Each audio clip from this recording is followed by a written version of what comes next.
Hi, I'm Marc, and welcome to the weekly Outside Views report on European politics. According to British assessments, the international sanctions are weakening Russia's ability to make extensive use of modern defense systems in Ukraine. This is probably due to the inability of Russian industry to produce high-tech systems on a large scale, as the British Ministry of Defense said on Friday. The problem is exacerbated by the effects of the sanctions. There is no evidence that Russia is using any new version of its Arena self-defense system, which it offers at international arms fairs.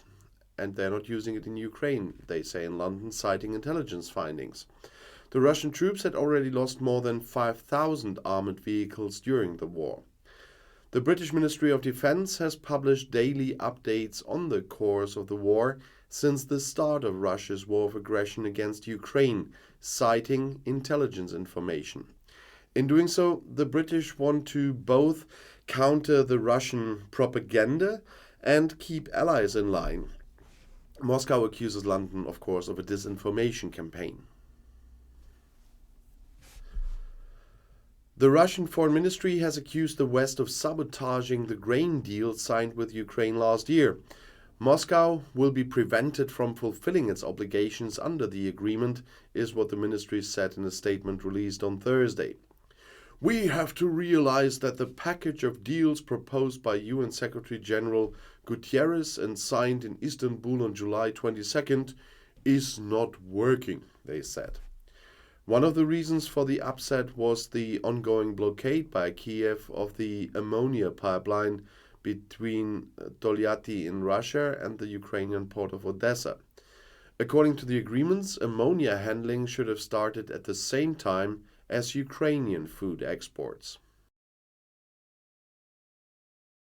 France is considering building more than 14 new nuclear power plants by 2050, more than previously announced. Initially, there are 6 reactors, 8 more are being considered, said Onier Pannier-Runacher, Minister for Energy Transition on Wednesday in the business newspaper Les Echos. But I put the question very clearly to the industry, can you go beyond 14 reactors by 2050, he said. As justification, she referred to climate protection. Reaching carbon neutrality by 2050 requires that we produce massively more electricity. Industry must first answer the question of how many power plants could be built by when. Our energy mix must take reality into account, science as well as industrial realities. It must not be based on simple ideologies, said the minister. The German Bundestag has decided on a special levy for products made of single-use plastic in order to relieve the financial burden on cities and communities when it comes to cleaning streets and parks. With the law passed on Thursday evening, the manufacturers of certain beverage cups, food packaging or cigarettes will have to pay into a state fund in the future and thus contribute to the costs of disposing of discarded coffee cups and bags of chips, or as you say in the UK, crisps. Annually, 400 million euros should be come together, which flow into the coffers of the municipalities. For many, Bordeaux is the ultimate red wine. Now France is paying wine growers in the region a premium for uprooting the vines as there is overproduction. Minister of Agriculture Marc announced on Thursday that the State, Region and Industry Association want to pay up to 67 million euros for restructuring wine growing around Bordeaux. One reason for the sales problems is the declining consumption of red wine. Abandoned cultivated areas are to be reforested. Wine growing in the Bordeaux region generates an annual turnover of 4 billion euros and secures 48,000 jobs. The Association of Bordeaux wine growers, who had demonstrated several times for state aid, welcomed the decision from Paris.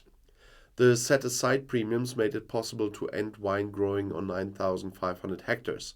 There are currently around 110,000 hectares of cultivated land in the western French region. Former Kremlin chief Dmitry Medvedev has warned NATO against making warplanes available to Ukraine. The handover of NATO fighter jets and their maintenance in Poland would be tantamount to a direct entry into the war by the Western military alliance against Russia. That's what Medvedev wrote on Telegram on Thursday. And anyone deciding on the supply or repair of such equipment or means of destruction, as well as foreign mercenaries and military trainers, would have to be considered a legitimate military target, he wrote. This is probably the only thing keeping the Western infantilists from supplying aircraft and long-range weapons to the Kiev drug addicts. But not for long, because the temptation to destroy Russia is great, claimed Medvedev, the current Deputy Secretary of the Russian Security Council. During his time as Prime Minister and President, Medvedev was considered to be rather liberal.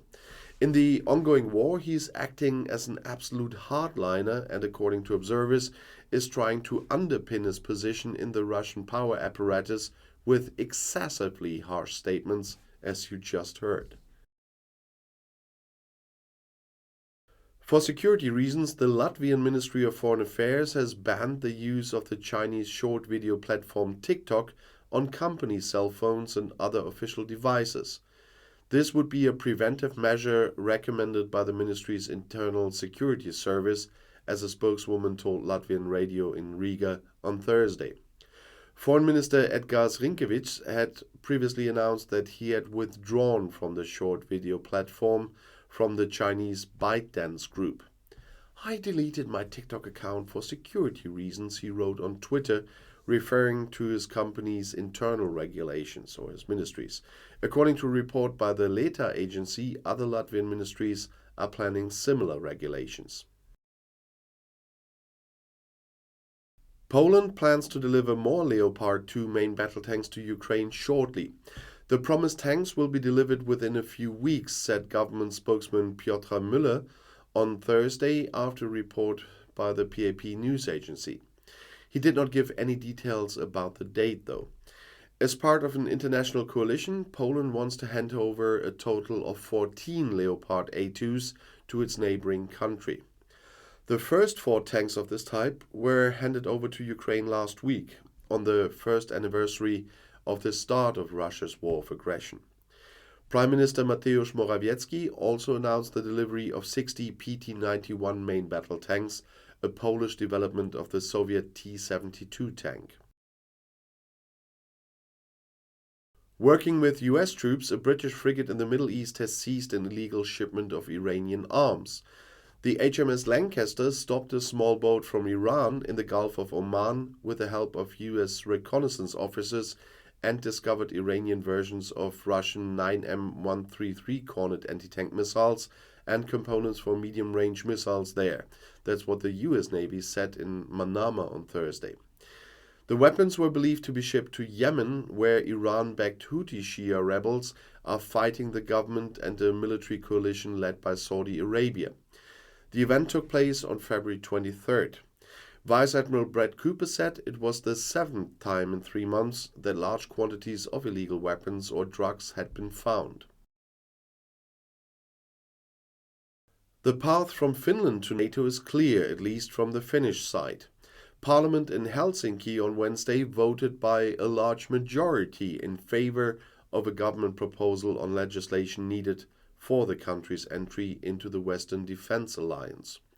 President Sauli Niinistö still has to approve the whole thing, but has already announced that he intends to do so immediately after the vote. And when you see this, he probably will have done that. However, Finland's accession is yet to be ratified by Turkey and Hungary, whose parliament on Wednesday began a debate on the acceptance of the accession protocols. In Spain, inflation surprisingly rose in February. The consumer prices, calculated according to the European method, increased by 6.1% year-on-year, as the statistical office INE announced on Tuesday in Madrid after an initial estimate. In the previous month, the rate was 5.9%. On average, analysts had expected a decline to 5.8%, though. In a monthly comparison, the price level rose by 1.0% and thus more than expected. In January, consumer prices fell by 0.4% month-on-month. Although the Swiss economy stagnated in the fourth quarter of 22, it's likely to have ended the year with solid growth despite the consequences of the Russian war against Ukraine.